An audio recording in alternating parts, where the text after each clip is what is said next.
Watu wengi wanaoanza biashara kwenye mitandao ya kijamii waga wanashangaa kwa nini hawapati wateja, wakati kosa lao kubwa ni kutaka kumhudumia kila mtu, ni kutaka kila mtu awe mteja wao. Okay?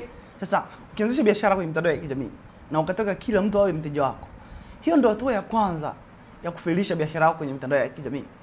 Kama wewe ni mgeni hapa, mimi naitwa Elius Kamangire Macbenefits. Ni mwanzilishi wa Zirim Digital, na kupitia Zirim Digital tunasaidia wafanya biashara kuanzisha na kutangaza biashara zao kwenye mitandao ya kijamii, na tunawajengea mifumo rahisi kabisa ya kupata wateja na kuongeza mauzo.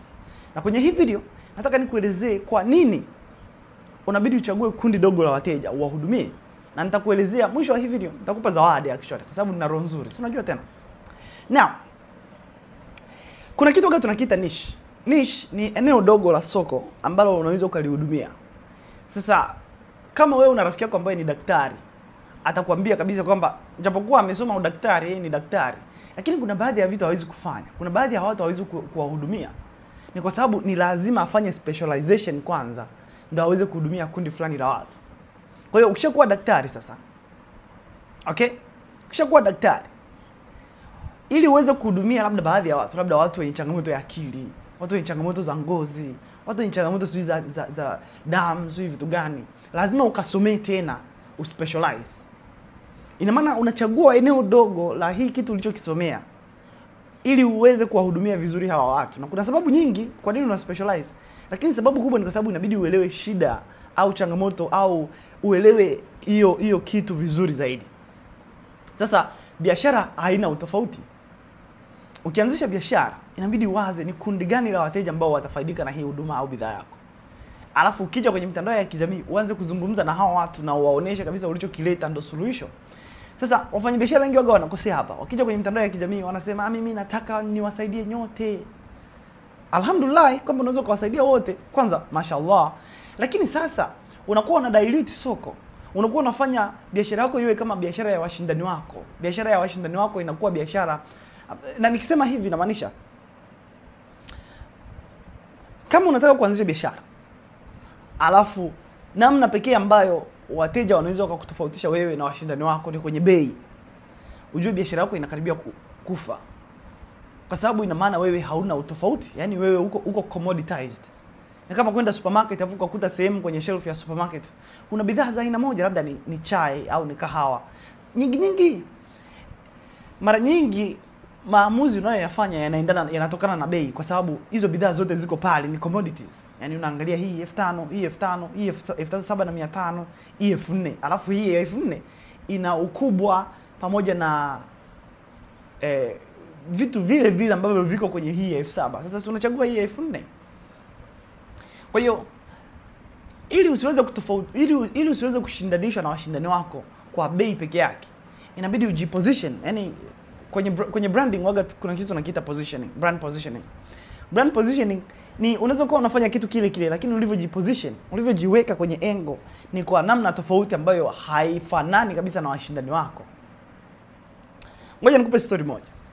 Mteja wangu wa kwanza alikuwa ni mtaalamu wa lishe. Huyu mtaalamu wa lishe amesoma chuo kikuu cha SUA, ana degree ya human nutrition, na anataka aanzishe biashara ya kuwasaidia Watanzania na mambo yao ya lishe. Kwa hiyo tulichokifanya ni tukasema okay, hauwezi kuwahudumia Watanzania wote na mambo yao ya lishe. Wewe sio wizara ya afya. Kwa hiyo chagua eneo moja la soko ambalo unataka wahudumie. Na kweli akachagua lishe kwa wanawake wajawazito. Na kwa miaka 6 ambayo tumefanya yote kazi, tulivyo focus kwenye hili kundi dogo la soko wa mama wajawazito, biashara yake sasa hivi ina followers zaidi ya 80. Na nina uhakika yeye ndo brand kubwa ya lishe Tanzania, ya Afrika nzima, na sio Afrika nzima, East Africa nina uhakika kwamba yeye ndo brand kubwa East Africa ya lishe. Sasa hivi vitu vimewezekana kwa sababu amechagua eneo moja la soko kudili nalo. Sasa haimaanishi kwamba hawezi kuhudumia watu wengine. Na najua unasema sasa mimi kama nataka nihudumie kila mtu, bidhaa yangu nataka inunuliwe na kila mtu, haina shida. Watakuja kununua kutoka kwako. Lakini tunaongelea messaging, tunaongelea positioning, jinsi ambavyo unavutia watu ambao wanaweza kuwa wateja wako. Inabidi ujiposition kwa namna ambayo hawa watu ambao wanaweza kuwa wateja wako watakufahamu siku ya kwanza tu ambayo wamekuona, wameona page yako, wameona content zako. Wajue wewe ndio mtu ambaye unawaelewa, unajua unaelewa shida zao, unaweza kuwahudumia wao. Na uzuri huyu mtaalamu wa lishe ambaye nimekwambia, biashara alifanya kipindi ambacho alikuwa anaanzisha familia. Kwa hiyo amepata mtoto wa kwanza, akaanza kujifunza zaidi kuhusu mjamzito anavyolisha anayohitaji na mambo kama haya, akaanza kusoma zaidi. Kwa hiyo kwa maana hiyo, kwa wewe ambaye unajiuliza nifanyeje sasa ili niweze kupata kundi langu la watu, niche yangu niweze kuipata, kuna namna mbili. Namna ya kwanza ni kuangalia kitu unachokiuza na kujiuliza, hiki kitu unachokiuza kinaweza kuwahudumia wakina nani? Kinaweza kusaidia wakina nani? Kinawafaa wakina nani? Ni watu gani ambao wananunua sana hiki kitu kutoka kwangu? Hilo jambo la kwanza. Jambo la pili, unaweza kujiangalia wewe hapo ulipo. Okay? So let's say unataka kuanzisha biashara. Alafu unajiuliza uanzishe biashara gani? Hatua ya kwanza unaweza kufanya ni kuangalia wewe umetoka wapi. Kwa mfano, mimi nasaidia watu wanaotaka kuanzisha biashara ya huduma. Okay? So kama mtu amemaliza labda chuo au ana ujuzi fulani, anataka abadilishe ule ujuzi alionao kuwa biashara, namsaidia, namtengenezea mifumo za kuanzisha hiyo biashara.